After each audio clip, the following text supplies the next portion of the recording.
Assalamualaikum warahmatullahi wabarakatuh. Waalaikumsalam warahmatullahi wabarakatuh. Saya Alamsah dari Fakultas Ilmu Budaya Universitas Diponegoro akan menggali informasi terkait dengan tembang Lir Ilir bersama dua narasumber yang merupakan tokoh penting dari Yayasan Sunan Kalijaga. Saya persilakan Bapak. Perkenalkan, nama saya Kristiawan Saputra. Saya di sini mewakili yayasan beserta dengan Kesepuhan Kadilangu, Bapak. Umur saat ini kami baru 52 tahun. Pekerjaan saat ini kami wira swasta. Ya. Wira swasta, Bapak. Jadi sudah meninggalkan dunia pekerjaan. Saya Suprateknyo, kami adalah pendamping dari beliau. Umur saya 58 tahun kurang 4 hari. Yang pertama, saya ingin meminta penjelasan terkait dengan sejarah lagu Lir Ilir. Jadi lagu dolanan, ini termasuk lagu dolanan, Pak. Lagu dolanan Lir Ilir ini memang diciptakan Eyang Sunan Kalijaga. Tembang itu diciptakan memang untuk media dakwah sebetulnya. Jadi Eyang Sunan Kalijaga itu memang unik daripada wali-wali yang lain. Jadi lagu Lir Ilir itu mengajak kita untuk bangkit sebetulnya, untuk bangkit dari keterpurukan. Lir ilir tandure wong sumilir, tak ijo royo tak senggoh penganten anyar.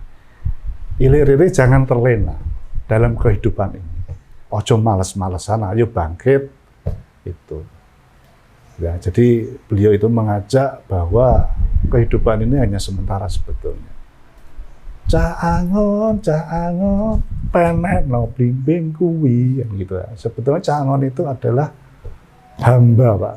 Hamba semualah atau masyarakat itu yang pada waktu itu Mbah Sunan itu menarik atau memerintahkan atau mengajak itu untuk bisa masuk ke Islam.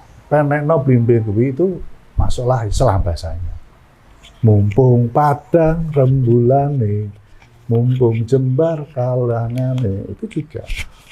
Mumpung padang rembulan itu mumpung masih ada waktu kita untuk bertobat, untuk melakukan hal-hal yang baik, untuk melakukan sesuatu yang kemarin itu dianggap kurang baik menjadi lebih baik. Itu, Pak. Ya surah uri. Akhirnya kan dengan kita sudah mengerti apa itu Islam, menjalankan syariatnya, kan kita akan bangga di akhir kemudian. Itu salah satu cerita atau makna di balik lagu Ilir-Ilir, Pak, yang kami ketahui. Selain Yalal Waton, itu kadang lagu Ilir-Ilir itu juga disampaikan. Apalagi kalau di Kadilangu, setiap ada momen, pasti setelah nanti acara seremonial Indonesia Raya dan sebagainya itu, tembang itu wajib disampaikan.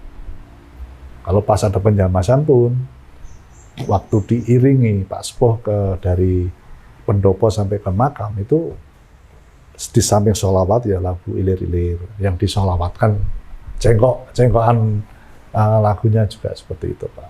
Oke, sebelumnya mungkin nembang dulu. Lir ilir, tandure wong sumilir, tak ijo royo, tak sanggo temanten anyar. Bocah angon, penekno blimbing kuwi, lonyo penekno kanggo mbaso dedetira. Tetetira kemengil yang kumitir.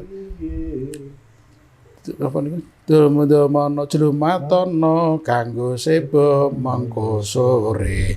Mumpung padang rembulane, mumpung jembar kalangane. Ya surah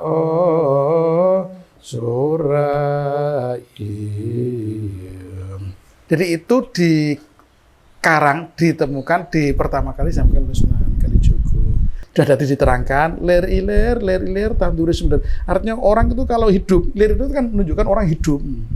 Itu kan kalau ijo royo berarti dia sudah mulai berkembang dari remaja atau dewasa, maka dia harus tahu pada Tuhannya. Lunyu penekno, kita harus tantanya berat. Orang sholat tuh kadang-kadang terbawa oleh malas, kadang-kadang pengaruh lainnya. Dondomono jlumatono lah nak barang sing wis lali kaya wingi yang banyak istighfar. Kalau ada ibadah yang lubang, mari kita tutup dengan amalan yang lain. Bisa dijelaskan pemakaian itu urut-urutannya apa itu, Pak? Yang di sini dulu. Jadi sebetulnya lagu Lir Ilir bagi keluarga besar ahli waris Kanjeng Sunan Kalijogo itu lagu wajib, Pak.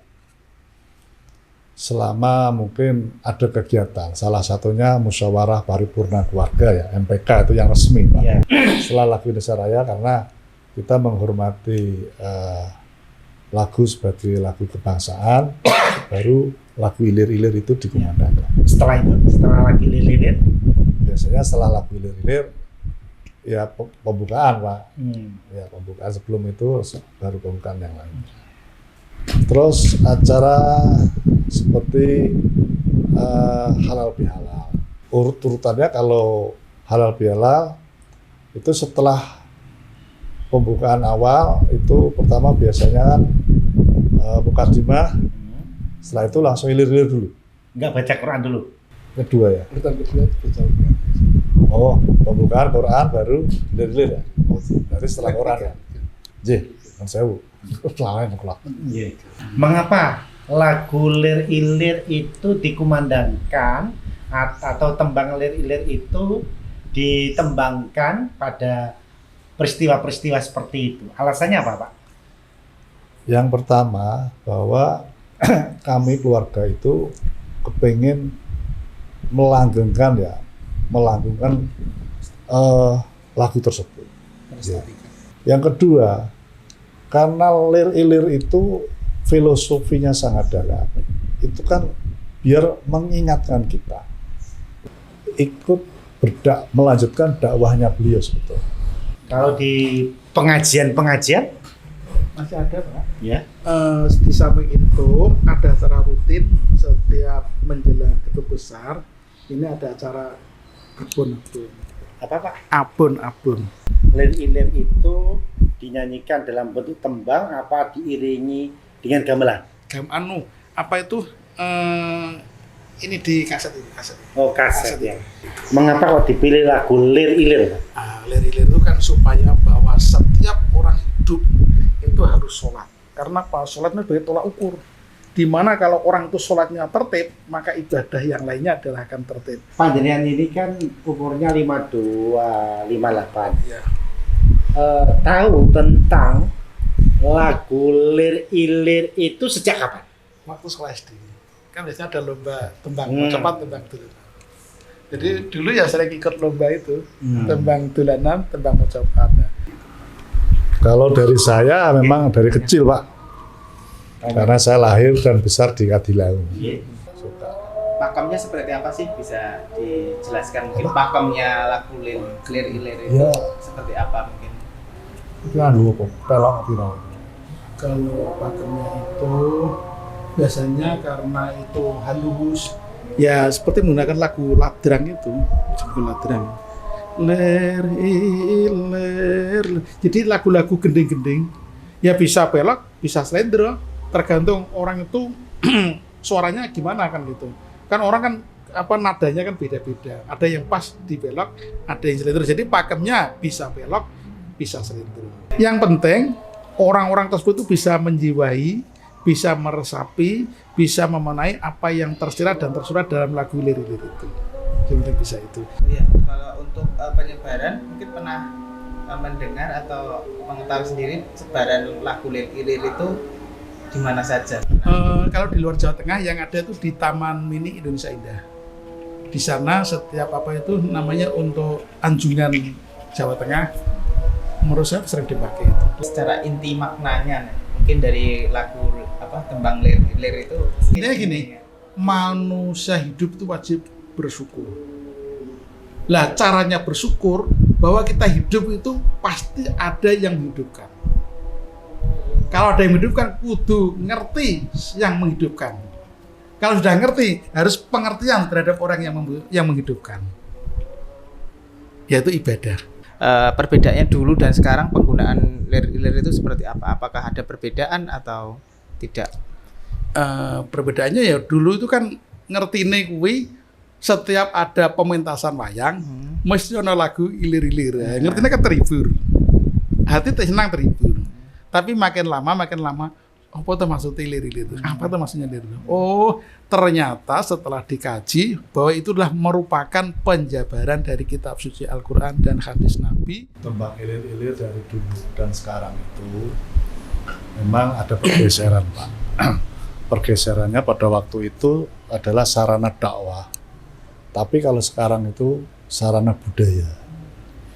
Cuma orang sekarang itu pada kepingin ngerti isi daripada atau filosofi yang termaktub di dalam lagu tersebut. Lir Ilir kan disebut juga sebagai tembang dolanan ya. Benar. Tapi kalau lihat sekarang sepertinya sudah tidak terlalu banyak lagi mungkin anak-anak yang menggunakan. Nah, itu apakah di sini juga sama kondisinya? Maksudnya lebih banyak ke hal-hal kebudayaan yang lebih besar seperti tadi. Kalau memang anak-anak atau generasi penerus kita sebetulnya kalau itu dijadikan salah satu kurikulum atau seperti dulu lagi ada bahasa Jawa Ya, atau ada, itu ya, diajarkan juga. ya itu mereka mengikuti. Tapi kalau sekarang sudah tidak ada ya memang adanya kalau pas ada event-event budaya gitu. Tapi mohon maaf loh, bukan dolanan itu mainan bukan? Bukan. Dolanan itu dolan. Iya. Dolan itu silaturahmi. Silaturahmi itu anjang sana. Lah pada saat anjang sana itulah dipakai untuk kayak lagu wajib itu dulunya itu. Kemudian upaya supaya lagu Lir Ilir ini tidak punah, ini kan karena salah satu perintis atau pencipta Lir Ilir kan Sunan Kalijogo, dan salah satu center dari Sunan Kalijogo kan di sini. Supaya tidak punah bagaimana yang dilakukan oleh yayasan ini? Jadi kalau biar tidak punah, ya kita bermitra dengan Pemkab dan dunia pendidikan supaya lagu-lagu Jawa ini diadakan semacam perlombaan supaya itu menggema lagi. Jadi salah satu cara agar lagu ini tidak terkikis oleh zaman, Pak.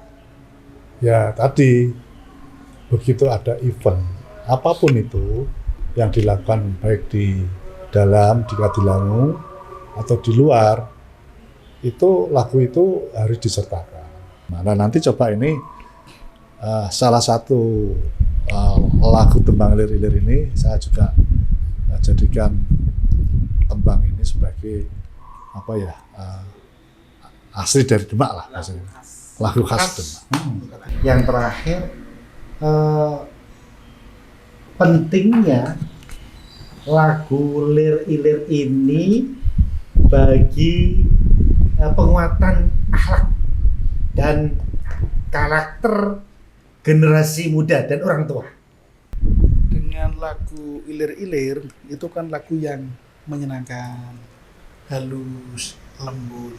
Ya, maka bagi orang yang mau meresapi secara otomatis dia akan budi pekertinya berubah menjadi lembut, menjadi tidak berangasan. Harapan saya dengan adanya lagu Ilir ini sangat bermakna bagi kehidupan bangsa. Kami mohon kepada dinas yang berkompeten untuk mensosialisasikan ke satuan pendidikan maupun mulai dari perguruan tinggi maupun satuan pendidikan. Kalau kami selaku mewakili keluarga bahwa yang pertama bahwa lagu Ilir-Ilir ini tentunya bisa dihakbatankan Pak, atau bahasanya apalah, karena jangan sampai lagu yang sudah diwariskan oleh leluhur kami diklaim oleh pihak luar. Nah, yang kedua, kami juga berharap untuk Pemkab, baik Pemkab Kabupaten maupun Provinsi Jawa Tengah, harapan kami wong Jawa aja ilang Jawane. Kan ngoten. Nggih. Jadi dengan nanti adanya kebijakan dari pemerintah, entah itu nanti dijadikan lagu istilahnya sebagai lagu nih wong Jawa Tengah misalnya, itu bisa hidup Pak. Terima kasih atas pencerahannya, banyak informasi yang diberikan. Saya kira gitu. Terima kasih. Assalamualaikum warahmatullahi wabarakatuh. Waalaikumsalam warahmatullahi wabarakatuh.